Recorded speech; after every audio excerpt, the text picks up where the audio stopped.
प्रिय विद्यार्थियों, नमस्कार। मैं अनिल कुमार यादव, सहायक आचार्य राजनीति विज्ञान, राजकीय कन्या महाविद्यालय बहरोड। विद्यार्थियों, यूट्यूब चैनल के इस वीडियो में आपका हार्दिक स्वागत और अभिनंदन। विद्यार्थियों, जैसा कि पिछले वीडियो में हमने प्रतिनिधि सभा की शक्तियां और कार्यों पर चर्चा की थी, आज के इस वीडियो में अमेरिकी कांग्रेस के प्रथम सदन प्रतिनिधि सभा की दुर्बलता के कारणों पर चर्चा करेंगे। विद्यार्थियों, प्रतिनिधि सभा सीनेट की तुलना में निर्बल है और विश्व के अन्य देशों के प्रथम सदनों की तुलना में भी।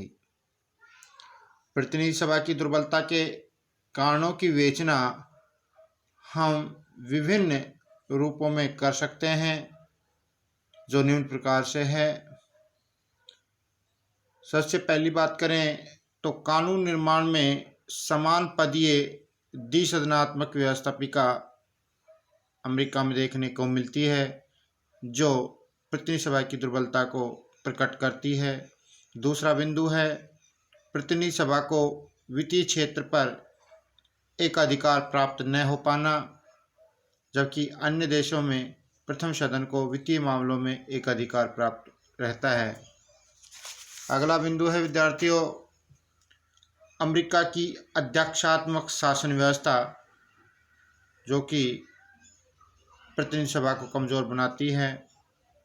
सीनेट की विशिष्ट कार्यपालिका शक्तियां, जो अमेरिका कांग्रेस का द्वितीय सदन है सीनेट, उसकी कुछ विशिष्ट कार्यपालिका शक्तियां होने के कारण प्रतिनिधि सभा कमजोर पड़ जाती है। इसका बाद है प्रतिनिधि सभा की अल्प अवधि। इसके बाद है विशाल आकार, प्रतिनिधि सभा का विशाल आकार तथा कठिन कार्यविधि। और इसके बाद है सदस्यों की गुणात्मक हीनता। तो इस प्रकार प्रत्येक बिंदु पर विद्यार्थियों आज हम विस्तार से चर्चा करेंगे। सबसे पहला बिंदु जो था, जो प्रतिनिधि सभा की दुर्बलता को दर्शाता है, वो है कानून निर्माण में समान पदीय द्विसदनात्मक व्यवस्थापिका। तो विद्यार्थियों, भारत और ब्रिटेन आदि देशों के संविधान में कानून निर्माण के क्षेत्र में प्रथम सदन को द्वितीय सदन की तुलना में अधिक महत्वपूर्ण स्थिति प्रदान की गई है।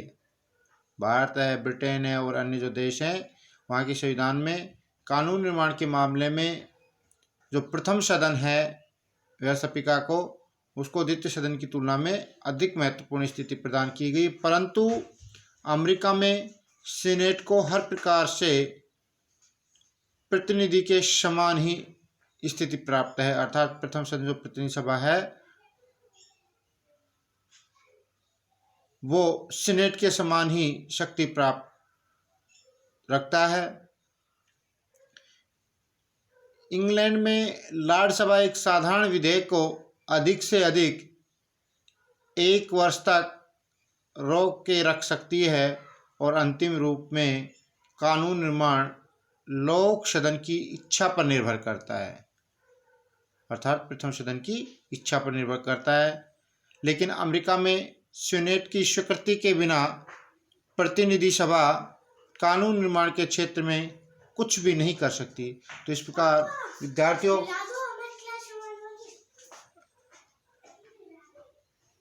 हमने देखा कि जहां भारत और ब्रिटेन में प्रथम सदन द्वितीय सदन की तुलना में अधिक शक्तियां रखते हैं, वहीं अमेरिका में जो प्रथम सदन प्रतिनिधि सभा है वो द्वितीय सदन की तुलना में बराबर की स्थिति है, अर्थात कोई प्रथम सदन जो है द्वितीय सदन के बगैर कानून का निर्माण नहीं कर सकता। अब बात करते हैं अगले बिंदु पर, प्रतिनिधि सभा को वित्तीय क्षेत्र पर एकाधिकार प्राप्त न होना। विद्यार्थियों, सामान्यतः राष्ट्रीय व्यवस्थापिका के प्रथम सदन को राष्ट्र वित्त पर एकाधिकार प्राप्त होता है। भारत, ब्रिटेन, कनाडा, जापान आदि देशों में ऐसा ही है और इसके कारण प्रथम सदन सर्वोच्च स्थिति प्राप्त कर लेता है। लेकिन विद्यार्थियों, अमेरिका में प्रतिनिधि सभा को राष्ट्रवित्त पर भी एक अधिकार प्राप्त नहीं है। इस संबंध में सीनेट उसकी सहभागिनी है। सीनेट वित्तीय विधेयकों में संशोधन कर सकती है, जबकि अन्य देशों की व्यवस्थापिका के प्रथम सदन में ऐसी कोई व्यवस्था नहीं कि जो वित्त विधेयकों में संशोधन कर सके। सीनेट वित्त विधेयकों में संशोधन कर सकती है और उसकी स्वीकृति के बिना कोई भी वित्त विधेयक पारित नहीं हो सकता। तो इस प्रकार विद्यार्थियों, अमेरिका के अंतर्गत जो सीनेट है उसके बगैर प्रतिनिधि सभा कोई नया कानून पारित नहीं कर सकती। अब बात करते हैं अगले बिंदु पर, वो है विद्यार्थियों अमेरिका की अध्यक्षात्मक व्यवस्था।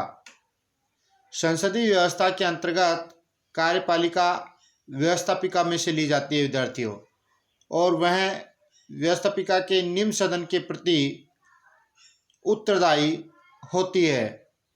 लेकिन अमेरिका में अध्यक्षात्मक शासन व्यवस्था होने के कारण विद्यार्थियों राष्ट्रपति और मंत्रिमंडल न तो कांग्रेस में से लिए जाते हैं और न ही प्रतिनिधि सभा के प्रति उत्तरदायी होते हैं। इसलिए प्रतिनिधि सभा राष्ट्रपति पर नियंत्रण रखने में नितांति असमर्थ है। तो इस प्रकार विद्यार्थियों शासन व्यवस्था का भेद होने के कारण यहाँ पर प्रतिनिधि सभा है वो कमज़ोर पड़ जाती है। अगले बिंदु पर बात करें विद्यार्थियों, वो है सीनेट की विशिष्ट कार्यपालिका शक्तियाँ। विद्यार्थियों, विश्व के अन्य देशों में तो कार्यपालिका पर नियंत्रण की शक्ति प्रथम सदन को प्राप्त होती है, परंतु अमेरिका में यह शक्ति द्वितीय सदन को प्राप्त है। विद्यार्थियों, संविधान निर्माता सीनेट को राष्ट्रपति की परामर्शदात्री समिति बनाना चाहते थे और इसी कारण उनके द्वारा सीनेट को नियुक्तियों की स्वीकृति, अर्थात राष्ट्रपति के द्वारा जो नई नियुक्तियां की जाती हैं उनकी स्वीकृति और संधियों की पुष्टि और विभागीय जांच आदि के अधिकार प्रदान किए गए। सीनेट को प्रदान की गई इन कार्यपालिका शक्तियों के कारण अमेरिकी प्रशासन में द्वितीय सदन सीनेट को वह विशिष्ट स्थिति प्राप्त हो गई जो ब्रिटेन और भारत की प्रशासनिक व्यवस्था में क्रमशः लोक सदन और लोकसभा को प्राप्त है। विद्यार्थियों, सीनेट की इन कार्यपालिक शक्तियों के कारण अमेरिका की प्रतिनिधि सभा स्वाभाविक रूप से एक निर्बल सदन बनकर रह गया है। अब बात करते हैं अगले बिंदु पर विद्यार्थियों, वो है प्रतिनिधि सभा की अल्प अवधि अर्थात short term of house of representative. अर्थात प्रतिनिधि सभा की निर्बलता का एक प्रमुख कारण उसकी अल्प अवधि है, जबकि ब्रिटेन और भारत में जो प्रथम सदन है जिसको निम्न सदन कहा जाता है, निम्न सदन का कार्यकाल 5 वर्ष है। अमेरिका में प्रतिनिधि सभा का कार्यकाल विद्यार्थियों केवल और केवल 2 वर्ष ही है। इस अल्पावधि कार्यकाल के कारण प्रतिनिधिगण सदा चुनाव की चिंता में ग्रस्त रहते हैं और अपने कर्तव्यों की पूर्ति की ओर उचित ध्यान नहीं दे पाते। इसके विपरीत सीनेट सदस्यों का कार्यकाल 6 वर्ष है, जिससे सीनेट को स्थायित्व प्राप्त हो जाता है और उसे उसके जो सदस्य हैं अधिक अच्छे रूप में अपने कर्तव्यों का पालन विद्यार्थियों कर पाते हैं। अब बात करते हैं अगले बिंदु पर, वो है विद्यार्थियों प्रतिनिधि सभा का विशाल आकार तथा कठिन कार्यविधि। विद्यार्थियों, प्रतिनिधि सभा की विशाल संरचना अर्थात विशाल आकार तथा कठिन कार्यविधि भी इसकी दुर्बलता के लिए उत्तरदायी है। जबकि सीनेट में केवल 100 सदस्य हैं, प्रतिनिधि सभा 435 सदस्यों वाली एक वृत्त संस्था है। अतः किसी भी विषय पर आवश्यक गंभीरता के साथ विचार नहीं कर पाती। सीनेट सदस्यों की तुलना में विद्यार्थियों, प्रतिनिधि सभा के सदस्यों की भाषण की जो स्वतंत्रता भी अत्यंत ही सीमित है। विद्यार्थियों, वे जो कुछ भी कहना चाहते हैं उसे प्रतिनिधि सभा में रिकॉर्ड में छपवा दिया जाता है। अतः सदस्य वाद विवाद में विशेष रुचि नहीं लेते। इन सब के कारण प्रतिनिधि सभा का वास्तविक कार्य तो समितियों की गुप्त बैठकों में होता है और प्रतिनिधि सभा का महत्व कम हो गया है। तो इस प्रकार विद्यार्थियों, अगले बिंदु पर बात करें, वो है सदस्यों की गुणात्मक हीनता। विद्यार्थियों, प्रतिनिधि सभा गुणात्मक दृष्टि से भी निर्बल है। जहां सीनेट सदस्य देश के अनुभवी व वरिष्ठ राजनीतिज्ञ और प्रसिद्ध विधि विशेषज्ञ होते हैं, वहां प्रतिनिधि सभा के सदस्य साधारण श्रेणी के लोग होते हैं। प्रतिनिधि सभा के अल्प कार्यकाल और अपेक्षाकृत कम शक्तियों के कारण अधिक योग्य और अनुभवी व्यक्ति इस सदन की ओर आकर्षित नहीं होते।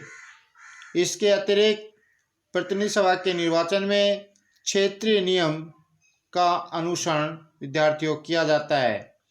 परिणाम स्वरूप अनेक योग्य व अनुभवी व्यक्ति प्रतिनिधि सभा के सदस्य नहीं बन पाते हैं विद्यार्थियों।